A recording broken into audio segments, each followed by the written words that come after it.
मेरे दृष्टिबाधित छात्रों में अनुज है शायद। अनुज तुम हो यहाँ पे ना? अनुज, हाँ मैम, आप मिल भी लीजिए, आपको अच्छा लगेगा। ये अनुज है, ये पार्शली इम्पेयर्ड है, मतलब थोड़ा सा दिखाई देता है, so he can manage work for VIG। Anuj, तुम्हें मैं जिम्मेदारी दे रही हूँ, इसकी पूरी रिकॉर्डिंग मेरे एप्पल में हो गई है, इसको ब्रेल में करवा देना बेटा, इसको सेव कर लेना। मैम ने इतनी सरल और इतने अच्छे ढंग से इसका रेलेवेंस बताई है, तो ये हमारे VI बच्चे जो आज यहाँ तक नहीं पहुँच सके वो भी इससे लाभान्वित होंगे। मैम आपकी सूचना के लिए यहाँ पे हमारा एक हियरिंग इम्पेयर्ड बच्चा है जो नहीं आ पाया, तो उसके लिए मैं रिया सिंह भी आभारी हूँ, वो साइन में कर रही हैं आपका पूरा लेक्चर और इसकी रिकॉर्डिंग हो चुकी है, तो ये साइन में जा रहा है, ऑडियो हम रिकॉर्ड कर चुके हैं और ब्रेल में अनुज तुम्हारी जिम्मेदारी रहेगी। मैम का पूरा लेक्चर मैम से राजा भैया ने ले लिया है, इसको पूरे को ब्रेल में करवा देना, ठीक है बेटा? ब्रेल में करके हम सेव कर लेंगे और हमारा रिकॉर्ड रहेगा कि सौभाग्य मैम यहाँ तक आई और इतना अच्छा लगा। तो इस पर मैं हैंडओवर करती हूँ अमिता, इसको आप आगे बढ़ाइए और फिर मैम अगर क्वेश्चंस के लिए ओपन करना चाहिए, पहले क्वेश्चंस कर लें, फिर बाकी धन्यवाद ज्ञापन तो एक फॉर्मेलिटी होती है। तो क्वेश्चंस आप में से कोई भी कोई जिज्ञासा क्वेश्चन, हाँ, ये जिज्ञासा है जो अच्छा एक मैं रिसर्च स्कॉलर हूँ एनसीईआरटी इंडियन हिस्ट्री में। मैम थोड़ा सा डायस्पोरा ने बताया, तो थोड़ा सा आपके इंसीन के संक्षेप में भी बता दीजिए। जब दक्षिण पूर्व एशिया हम लोग गए, एग्जैक्टली दक्षिण पूर्व एशिया की सबसे बड़ी समस्या यही है कि हम वहाँ गए, अगर हमने देखिए मंदिर बनाए, आप किसी भी देश में जाइए, आप बोरबुदूर जैसा इतना बड़ा मंदिर बना दीजिए, अंकोर वाट जैसा मंदिर, एक कॉम्प्लेक्स बना दीजिए, इसका मतलब आपका उस जगह पे प्रभुत्व था, ठीक है, आपने अपना पैसा लगाया, वहाँ के लोकल लोगों ने काम किया होगा। लेकिन यही सबसे बड़ी समस्या है कि अगर वहाँ ये हमें क्या मिल गया, एक तरीके से छाप मिल गई कि हाँ भारतीय यहाँ आए थे, लेकिन उसके बाद अगर वहाँ ये रहे होते और उन्होंने अपनी आइडेंटिटी मेंटेन रखी होती, जैसे मॉरिशस में हमें भारतीय भरतवंशी मिल जाते हैं, आपको ट्रिनिडाड में मिल जाते हैं, फिजी में मिल जाते हैं, ठीक है। इसमें देखिए जैसे एक अभी आपसे बात करते ही करते मुझे ध्यान आया, अमेरिका के कैलिफोर्निया में हमारे सिख संप्रदाय के लोग काफ़ी नंबर में सेटल हुए थे, वो तो बाकायदा उन्होंने गदर आंदोलन किया था, ठीक है, क्योंकि देखिए ये अभी जो ट्रंप के अंतर्गत, राष्ट्रपति ट्रंप के अंतर्गत जो नीति आई है, उसमें आपको लगने लगा अरे अरे अमेरिका में बहुत डिस्क्रिमिनेशन होता है। मैं आपको एक बात स्पष्ट बता दूँ, डायस्पोरा ये कोई बहुत एक खुशी की कोई बड़ी दास्तान नहीं। आप कहीं भी विदेश जाइए, आप जैसे दिखते हैं स्थानीय लोगों की तरह आप दिखते नहीं, आपके साथ डिस्क्रिमिनेशन वहीं से शुरू हो जाता है।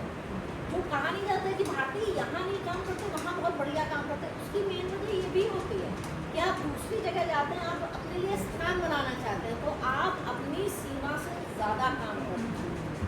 अपने घर में है तो सब आराम से है ही, कोई मोटिवेशन नहीं होता, नेगेटिव, कभी कभी नेगेटिव भी एक मोटिवेशन होता है, ठीक है, नकारात्मक जो सर्कमस्टांसेस होते हैं, जो परिस्थितियाँ होती हैं, वो आपको अंदर से धकेलती हैं, प्रेरित करती है कि कुछ करके दिखाओ, वरना यहाँ एग्जिस्ट कैसे करें, ठीक है।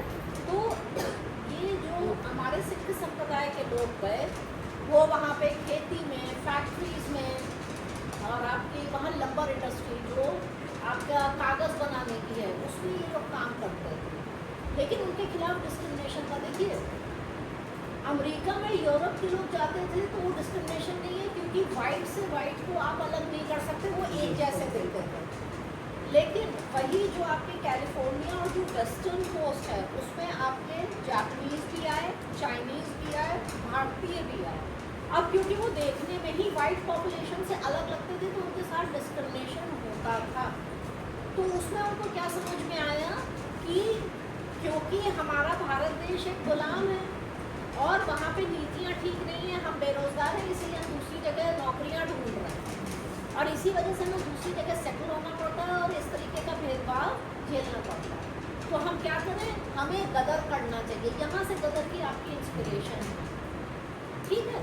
तो जहाँ पे ये तो हमें क्योंकि लोग मिल रहे हैं ना, तो वो कह रहे हैं डायस्पोरा है, इसीलिए देखिए मैंने जो अपनी बात शुरू की तो उसमें ही मैंने ये कहा कि भारत का व्यापार चल रहा है, लेकिन व्यापारी शायद व्यापार करके वापस आ जाते हैं या अगर कोई वहाँ रुक भी जाता है तो स्थानीय लोगों में वो घुल मिल जाते हैं।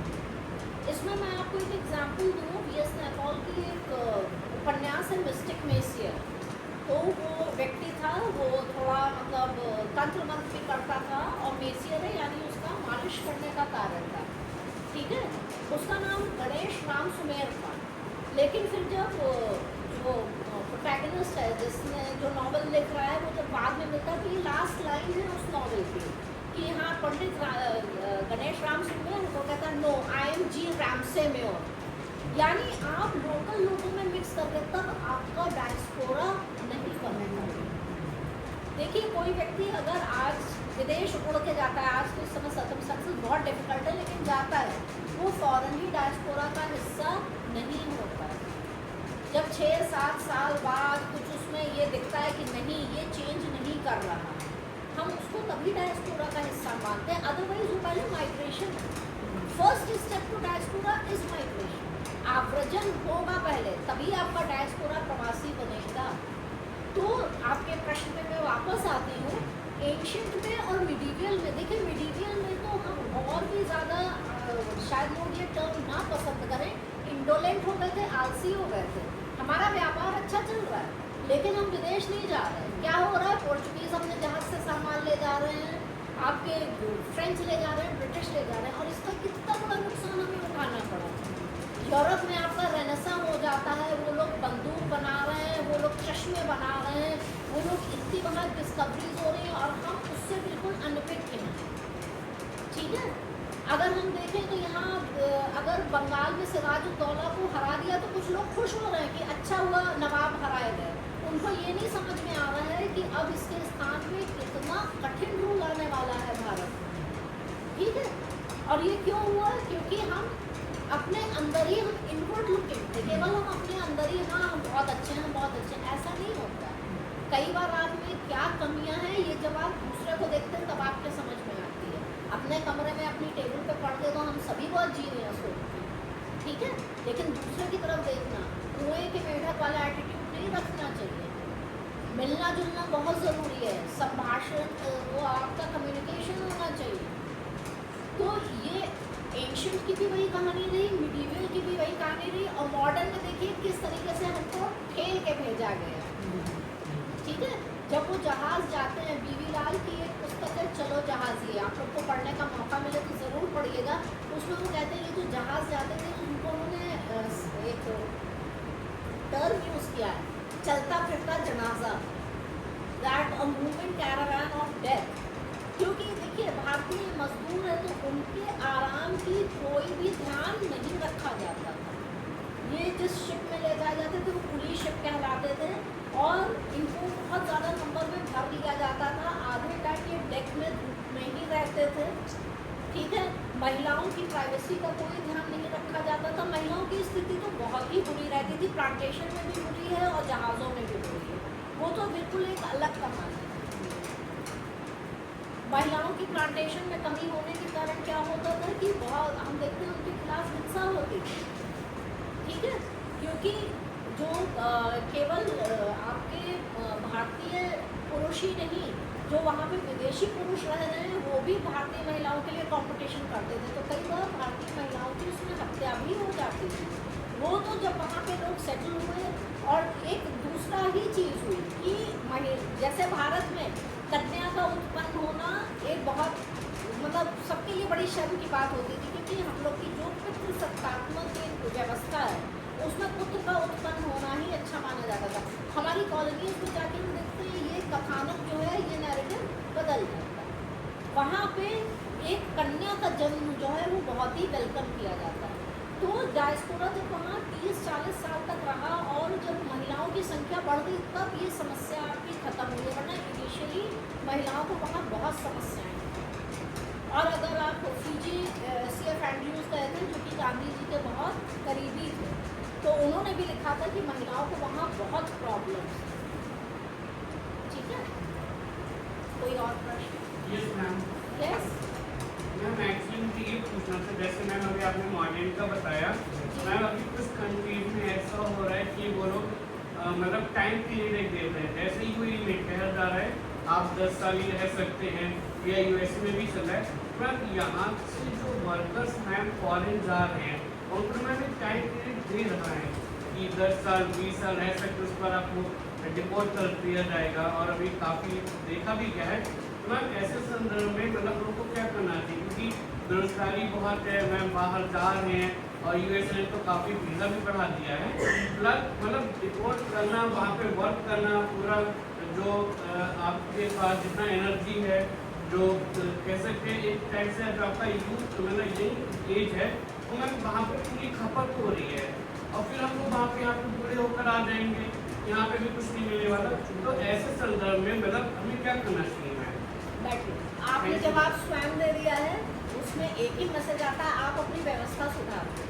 ठीक, इसमें देखिए भारत में जो हर साल एक वर्ल्ड रिपोर्ट का आंकड़ा निकलता है जिसमें ये एक रेमिटेंस की रिपोर्ट होती है। रेमिटेंस होता है जो हमारे नागरिक बाहर काम कर रहे हैं वो अपने परिवार वालों के लिए पैसे भेजते हैं, उसको हम रेमिटेंस कहते हैं। जो बाहर से पैसा आता है वो कई कैटेगरीज में होता है। एक फिलैंथ्रोपी होता है। फिलैंथ्रोपी होता है कि जब लोग अपना पैसा इसलिए भेजते हैं कि अस्पताल बनवा दिया, स्टेडियम बनवा दिया, आपका स्कूल बनवा दिया, या आपके पंजाब वगैरह में बहुत होता है।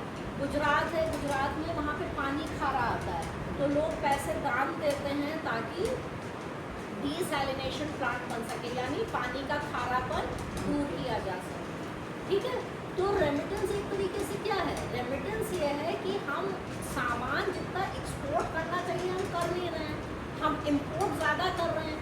तो जो हमारे नागरिक हैं बाहर जाके काम करते हैं तो वो क्या करते हैं, अपनी सर्विसेज ऑफर करते हैं, उस सर्विसेज का उनको पैसा मिलता है और वो पैसा वो भारत भेजते हैं। तो एक तरीके से क्या है, हम अपने नागरिकों की सेवा का क्रय कर रहे हैं। And this is not a good situation. Situation वो अच्छी होती है कि हम यहाँ से इतना अच्छा, इतना बढ़िया सामान बनाएं कि विदेश में उसकी मांग हो और उसका एक्सपोर्ट हो। हमारे बच्चे बाहर क्यों जाए? हम वो दोनों तरीके की बात करते कि आपको बाहर ज़रूर जाना चाहिए, दूसरे की व्यवस्था देखना चाहिए, लेकिन वहाँ जाके अगर आप रहते हैं तो वो दूसरी समस्याएं आती हैं।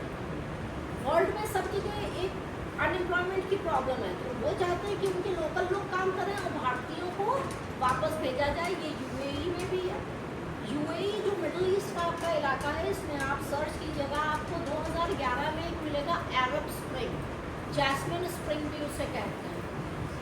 ठीक है, तो इसके अंतर्गत क्या हुआ था कि उन्होंने कहा था कि जितने मतलब जहाँ पे भी आपके बाहर से आके लोग काम कर रहे हैं, ये आपका मिडिल ईस्ट में केवल भारत के लोग नहीं हैं, श्रीलंका है, फिलीपींस है, पाकिस्तान है, सबके लोग काम करते हैं। तो उनका ये कहना था कि उन लोगों को वापस भेजा जाए, यानी नेटिव्स का एम्प्लॉयमेंट हो।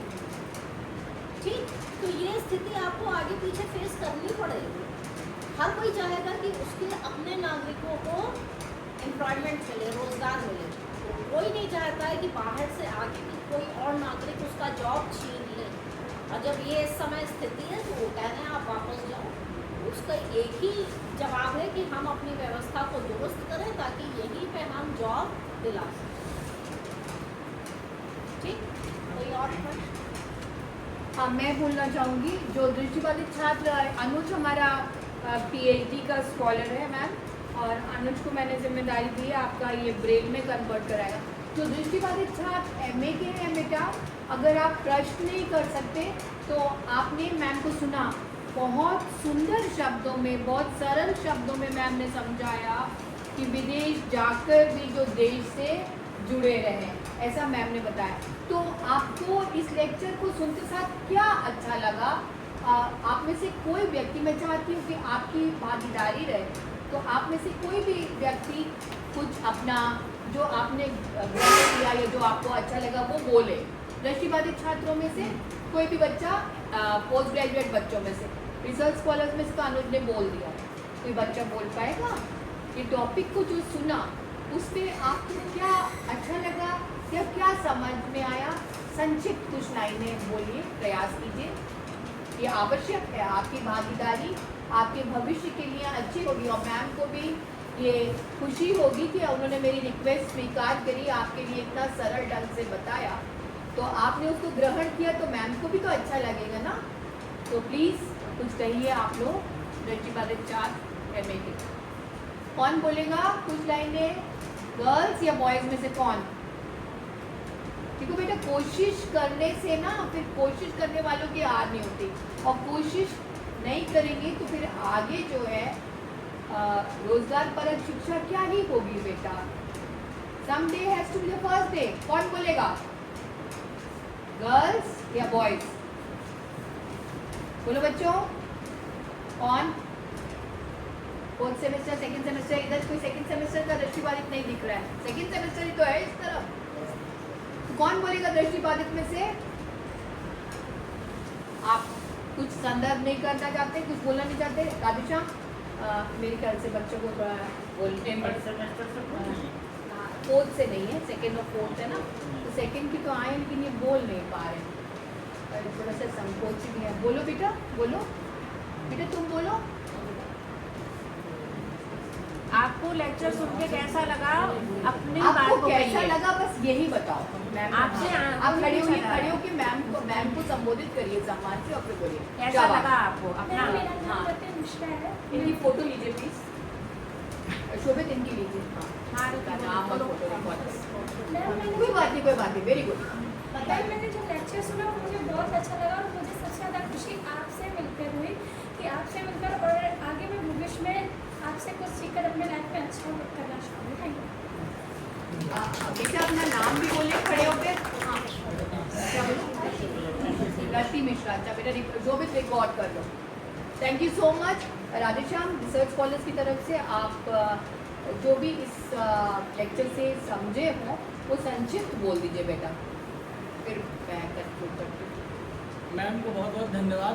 मैम ने इतना अच्छा लेक्चर दिया। मैं अपना एक पर्सनल मेरा भी एक दृष्टिकोण है जो इससे पहले मैम के लेक्चर से पहले था, कि मैं आज तक ये सोचता था कि प्रवासी, जब हम कभी पेपर में पढ़ते थे कि भारतीय मूल के लोगों ने ये कर दिया, भारतीय मूल के लोगों ने वो कर दिया, तो मैं कभी कभी सोचता था कि क्या कर रहे हैं ये लोग भारतीय मूल के लोग। हम यहाँ उनको सेलिब्रेट कर रहे हैं कि उन्होंने वो PM बन गए, जैसे ऋषि सुनक भी PM बन गए, तो हम लोग कहते थे कि हम यहाँ क्यों सेलिब्रेट कर रहे हैं, क्या करते हैं हमारे लिए। इनके एंसेस्टर तो वहाँ चले गए, लेकिन ये हमारे देश के लिए क्या कर रहे हैं, क्योंकि हमारा तो उससे कोई इंटरेस्ट है नहीं, या पता नहीं, कभी कभी सोचते थे कि वो हमारे देश के इंटरेस्ट के लिए कुछ करते भी हैं या नहीं करते हैं। लेकिन मैम ने आज एक बहुत अच्छी बात बताई कि प्रवासी वो हैं जो यहाँ से गए और यहाँ के कल्चर को लेके अपने साथ गए, जो भारत की सभ्यता और संस्कृति को वहाँ जाकर जीवित रखते हैं। तो ये बहुत अच्छी बात है, ये एक देश के लिए बहुत बड़ी बात है कि हमसे दूर रह के हमारी चीज़ों को कोई वहाँ स्थापित कर रहा है और वहाँ जीवित किए हुए हैं। मैं बीच में इंटरप्ट कर रही हूँ। अपने देश से दूर जाकर भी अपनी संस्कृति से जुड़े रहना, अपनी जड़ों से जुड़े रहना, यह राष्ट्रवाद कहलाएगा। ये राष्ट्रवाद कहलाएगा। आधुनिक काल में यह राष्ट्रवाद कहलाएगा। देश आज़ाद हो चुका है, लेकिन हम फिर भी उससे जुड़े हैं, उनके लिए फिक्र करते हैं और यहाँ के डेवलपमेंट के लिए प्रयासरत हैं। ऐसा मैम कन्वे करना चाह रही मैं हूँ। कुछ बोल सकता हूँ? हाँ बोलो बेटा, बोलो। कुछ मन में मैम से संवाद कर सकते हैं आप, बहुत अच्छा मुझे लगेगा। मन में आता है, जो कि शायद बहुत इंपॉर्टेंट फैक्ट हो सकता है या पहलू हो सकता है, कि डायस्पोरा एज अ प्रेशर, ये मैम किस तरीके से इम्पैक्ट करता है किसी भी कंट्री को, किसी भी देश की नीति को। ठीक, इसको जो आप कह रहे हैं ना, इसको सॉफ्ट पावर कहते हैं, हाँ, है ना। जो आप प्रेशर ग्रुप की बात कर रहे हैं, इसको सॉफ्ट पावर कहते हैं। तो जैसे कई बार होता है, जो किसी देश में, जैसे अमेरिका है, अगर कोई फैसला लेता है भारत के पक्ष में, आप यकीन मानिए उसमें भारत का प्रेशर ग्रुप वहाँ पे काम कर रहा है, क्योंकि भारतीय मूल के सेनेटर्स हैं वहाँ पे, ठीक है। कांग्रेस में हमारे सदस्य हैं, तो उससे डेफिनेटली असर पड़ता है। लेकिन देखिए, इसमें भी एक डिवाइडिंग लाइन होती है। अगर वो लोग मतलब एक सीमित दायरे में वो ये काम कर सकते हैं, ठीक है। अगर वो पूरी तरीके से भारत के प्रति करेंगे तो उनको भी ये सुनने को मिलेगा कि तुम जाओ भारत चले जाओ, है ना। Rishi Sunak when he became the prime minister of England, तो लोगों को बहुत आशा थी, लेकिन हम हरदम एक चीज़ कहते थे कि भाई after all he will operate, he will function as a British prime minister. हाँ ठीक है, कभी कोई डिफिकल्ट चीज़ हो तो उसमें एक ठीक है, आप अगर भाई आप लखनऊ को बिलोंग करते हैं, कहीं आप जाएँ या कहीं भी जाएँ, अगर कोई समस्या आए, उसमें कोई लखनऊ वासी हो, आप विश्वास मानिए आपका जितना भी मन है, जितनी भी आपकी भावनाएं हैं उस व्यक्ति के प्रति ज़रूर जाएंगी कि अरे ये तो हमारे लखनऊ से आ गया। तो बस, लेकिन अगर उसमें कुछ बहुत गड़बड़ होगा तो आप उसके साथ नहीं जाएंगे। There has to be a limitation, ठीक है। जैसे मैम अभी एक क्वेश्चन मार्क निकल के आ रहा है जो कि अमेरिकन कांग्रेस में काफ़ी ज़्यादा हो रहा है कि इजराइल की लॉबी की वजह से ही अमेरिका इजराइल के साथ युद्ध में आ तो आप देख रहे हैं कितना गलत काम हुआ ना। वही। हमने अपने कथानक में, अपने बात में कहीं मैंने कहा कि ये अच्छी चीज़ है, हमने तो केवल एक पोजीशन बताई कि ये लोग जो जाते हैं डायस्पोरा कहलाते हैं। हम अभी डिटेल्स में तो उसके गए नहीं ना, ठीक है। ये कॉम्प्लिकेशंस हैं उसके, जैसे दक्षिण अफ्रीका है, फिजी है, यहाँ पे आप समझिए 1987 में फिजी में संकट हुआ था, 1972 में युगांडा में संकट हुआ था। भारत का रोल उसमें बहुत सीमित रहा था, क्योंकि हम दूसरे देश के मामले में भले ही भारतीय रहते हैं, हम ऐसे नहीं बोल सकते, ठीक है। और इसका फिर- बहुत बड़ा एग्जाम्पल हमारा श्रीलंका है। श्रीलंका में तमिल मूल के लोग रहते हैं, लेकिन हम जो भी बात करते हैं वो हम सरकार से करते हैं, हम सीधे अपने तमिल लोगों के पक्ष में नहीं जाते हैं। उस तरीके से नहीं हो सकता है, ठीक है। वो दूसरे की कंट्री में इंटरफेरेंस होगा, तो उससे केवल ये है कि कुछ चीज़ों में हमें सुगमता हो सकती है, लेकिन उसकी सीमाएं होती हैं। मेरे ख्याल से मैम ये कन्वे करना चाहती हैं, एक कानून देश के अंतर्गत होता है और एक अंतर्राष्ट्रीय कानून होता है। अंतर्राष्ट्रीय कानून के अंतर्गत जब एक सब देश दूसरे देश से संवाद करेगा तो उसकी कुछ लिमिटेशन और कुछ रूल्स और रेगुलेशंस आपको फॉलो करने पड़ेंगे। ऐसे ही आप संवाद या कोई भी नीति निर्धारण या कोई भी कार्य नहीं कर सकते। मैं इनफॉर्मली आप सबको ये सूचित कर रही हूँ कि मैं अमिता मैम कार्यक्रम को आगे बढ़ाएंगी। हम मैम आपके साथ सेव करने के लिए बच्चे फ़ोटो चाहेंगे, तो यहाँ बैनर के पास एक फ़ोटोग्राफ, एक रिसर्च स्कॉलर्स की मैम कार्यक्रम को आगे बढ़ाएंगी और ऑफिशियली धन्यवाद गुरमी मैम की तरफ से होगा। और उसके बाद एक फ़ोटो हम लोग इस बैनर के साथ रिसर्च स्कॉलर्स और टीचर्स और मैम जितने लोग हम आ जाएँ, लेकिन मुझे लगता है सारे बच्चे नहीं आ पाएंगे, तो मैम कंक्लूड कर लेंगी, सुरभि मैम कंक्लूड करेंगी। उसके बाद आप सब लोग इसी रूम में रहिएगा, आपके लिए थोड़ा सा चाय नाश्ते का प्रबंध है, तो वो स्वीकार करके उसके बाद मैम वहाँ जाएंगी, मैम मेरे रूम में जाएंगी ऑडियो वीडियो लैब में, जब मैम थोड़ा सा कुछ ग्रहण कर लेंगी। उसके बाद आप लोग यहाँ से करके अपना ग्रहण करके जो भी IT है उसको ग्रहण करके मेरे रूम के बाहर आ जाइएगा, तो वहाँ स्थान अधिक है, तो वहाँ पे एक छोटा ग्रुप फोटो यहाँ ले लेते हैं पोस्टर के साथ, और एक वहाँ पे अपना पूरा बच्चों का ग्रुप। आप लोग जाइएगा नहीं प्लीज़, अब अपना जो भी नाश्ता है ग्रहण करके यहाँ सब खत्म करके वहाँ आ जाइएगा, फिर मैम भी वहाँ से कुछ ग्रहण करेंगे, तब वहाँ भी एक फ़ोटो ले लेंगे। तो एक तो ये करेंगे, फ़ोटो हो जाएगा, तो फिर इसको बढ़ाते हैं आगे। चलिए अमिता मैम आगे बढ़ाते। धन्यवाद मैम आपके सारगर्भित व्याख्यान के लिए। और सबसे अच्छी बात यह है कि यहाँ पे जितने भी छात्र छात्राएँ बैठे हैं, सबने बड़ी शांति से इस पूरे कार्यक्रम को सुना, और हम लोग बहुत आभारी हैं मैम कि आपने अपना अमूल्य समय हम लोगों के लिए निकाला। और अब मैं हमारे विभाग की सहआचार्य डॉक्टर सुरभि श्रीवास्तव मैम से अनुरोध करती हूँ कि वे आज के कार्यक्रम की औपचारिक धन्यवाद ज्ञापन दें। आदरणीय सम्मानित शिक्षकगण और प्रिय छात्र छात्राएं, आज भारतीय प्रवासी का अध्ययन और राष्ट्रीय शिक्षा नीति में इसकी प्रासंगिकता के विषय पर आयोजित इस विशेष व्याख्यान के सफल आयोजन के अवसर पर मैं सबसे पहले अपने विशिष्ट वक्ता प्रोफेसर रचना तिवारी जी के प्रति अपनी कृतज्ञता ज्ञापित करती हूँ, जिन्होंने बेहद सरल भाषा में और बहुत ही ज्ञानवर्धक व्याख्यान के माध्यम से हमें प्रवासियों के विषय में अवगत कराया। बहुत सी जो मूलभूत चीज़ें हैं वो हमको खुद ही आगे पता चली। इन्होंने मैम ने जो प्रवासियों की विभिन्न आयामों के ऊपर अपना व्याख्यान दिया, उनकी विविधताओं और उनकी अंतर्देशीय महत्व को भी बहुत सरलता से समझाया कि हमारी संस्कृति का प्रसार प्रचार कैसे इन्हीं प्रवासियों के माध्यम से पूरे विश्व में, और ये प्राचीन काल से लेकर अभी तक हो रहा है और आगे भी होगा। तो इसके लिए मैं बहुत धन्यवाद। मैं विशेष रूप से इतिहास और पुरातत्व विभाग की विभागाध्यक्ष डॉक्टर मल्लिका सक्सेना का आभार व्यक्त करती हूँ, जिनके मार्गदर्शन और नेतृत्व में यह कार्यक्रम सफलतापूर्वक संपन्न हुआ। साथ ही कार्यक्रम के सफल आयोजन में महत्वपूर्ण भूमिका निभाने वाले संयोजकों डॉक्टर आलोक कुमार सिंह और कार्यक्रम के संचालन के लिए डॉक्टर अमिता शुक्ला का मैं हृदय से धन्यवाद व्यक्त करती हूँ। हमारी साइन लैंग्वेज इंटरप्रेटर रिया सिंह जी के लिए भी बहुत बहुत धन्यवाद। एक ताली हो जाए रिया सिंह के लिए। लगातार खड़े हो जाए आपके लिए Riya. Thank you so much. आप बैठ जाओ Riya. Thank you so much. साथ ही अपने स्वीकार के जाना सभी कर्मचारियों और छात्र छात्राओं का भी बहुत बहुत आभार, जिन्होंने इस कार्यक्रम को सफल और सार्थक बनाया। और इसके साथ ही आप सबका भी बहुत बहुत दिल से